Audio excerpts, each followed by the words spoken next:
And you know what's funny? Someone sent me something on Instagram, yeah, like a DM minute, and it was saying that what do you call them? It said something about English fans or something voted the least intelligent or something like that. Yes. Sport Bible study names which Premier League clubs have the least intelligent fan bases as all 20 teams are ranked, and Arsenal came last as the least intelligent. But you know what's funny? I just think that. Well, how did they do this? Like, I don't know. Somebody send the link. Someone send the link. If you've got it there. But you know what's funny? Yeah, I think that British fans in general, yeah, have such a poor grasp of football in general. Like literally, it's not just one club. I just think people in this country in general, yeah, football's always been about guts, and it's not just football. I'd say any sport, because in boxing it's the same. They love fighters like Ricky Hatton that go out there, their faces bust and they're bleeding, but they win, and they take great pleasure, yeah, in work rate and trying hard and getting battered and still coming out the other side. Do you know what I'm saying? Like, they don't like the science of any sport. Like, it's always about work rate. It's all about fucking putting in a shift. It's all about the hard yards. That's what it's about. It's never about of the world, isn't it? Yeah, that's what it's about. And all over your shirt. That's exactly what it is, bro. Like, those are the iconic pictures that you see. My man head wrapped, blood and all that. Like, that is literally the symbolism of English football. Someone that's got their head bust open, do you know what I mean? But they're still playing on. Like, that's what sport in this country is about. That's what it's always been about. It's never been about the art. It's never been about the science. And because of that, yeah, in general, sports fans in this country do not have a fucking clue, bruv. Do you know what I mean? They don't have a clue, because all they care about is, oh, he showed heart. At least he's putting effort in. At least he's putting in effort. That's the argument for Scott McTominay. At least he tries. Every game he tries. He tries hard. Bro, this is a random question here, but what do you think of Harry Winks? I like Harry Winks. Thank you. He's a different sort of profile to what England have, you know. I'm not saying he should be in the England squad. I was just saying. I like Harry Winks, bro. I feel like people don't understand Harry Winks, bro. I'd pick a player like Harry Winks. I'll pick him. Like, I think Harry Winks is a good footballer. Do you know what I mean? But you know what it is with Harry Winks, yeah? Because he doesn't have any outstanding attributes, people think he's shit. But I don't think he's shit, bro. Like, he's just a possession player. He's someone with our current manager would like him. He ticks the ball over. He doesn't do anything special.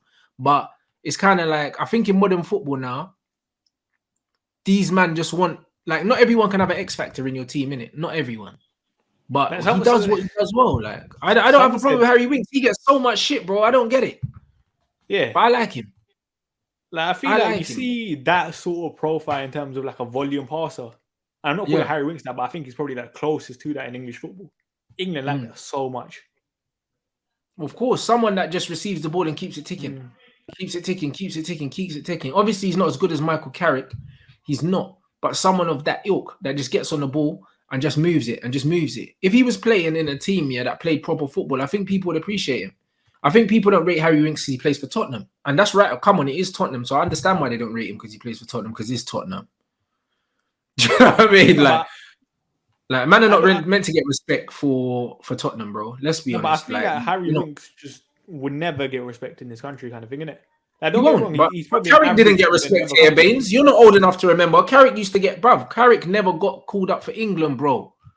Like, he didn't. At all.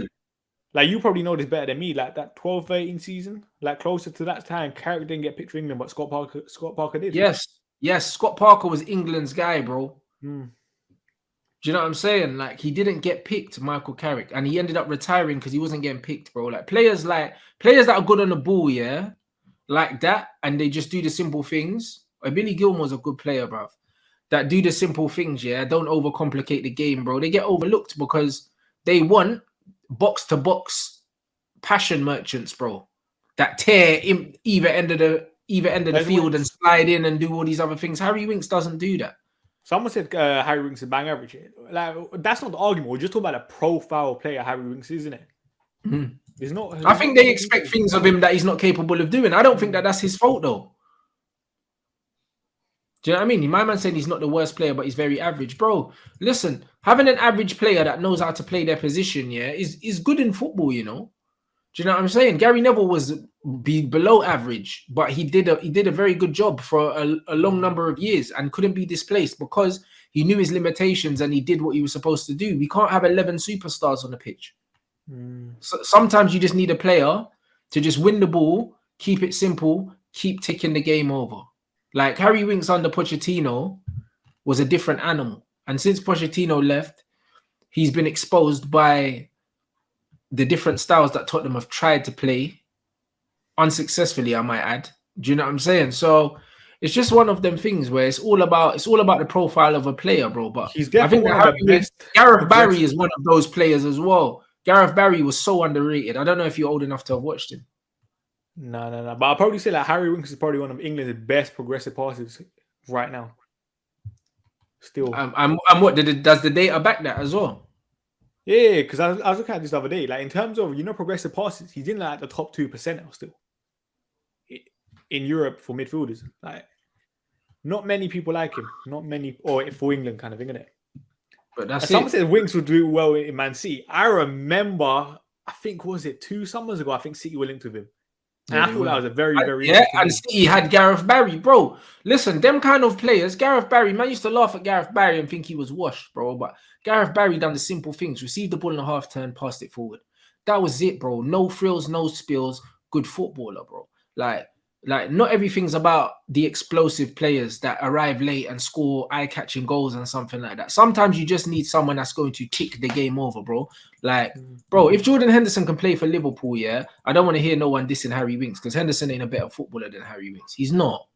Do you know what I mean? So it's one of them ones where it's just unfortunate that he plays for Tottenham and no one respects Tottenham. So unless you're Son or Kane that's scoring goals, you're not really going to get respect. No, but we said it. No one really respects that type of play in this country. Like we see with Jorginho. I'm not saying Harry Winks is good as true. Look what Rio said about Jorginho. Exactly. Yeah, but he was getting cooked. Passing the ball for the sake of passing it. Come on, man. You're right. Like unless you're flying in for tackles or like physically dominant or like a physical specimen, like kind of like Scott McTominay is. Oh, this country don't know. But this is what it is. Do you know what I'm saying? I just think in this country you're very right because again in this country they focus on physicality.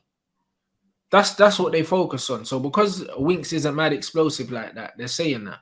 But yeah, bro, like it's a piss take. But this is it because I remember. I think even Pirlo. I remember what season was it? The season that England played Italy in the Euros. And they slapped us. I think Pirlo scored a pen or something and England lost that game. I can't remember. I always get the year mixed up. I believe so, yeah. 2012.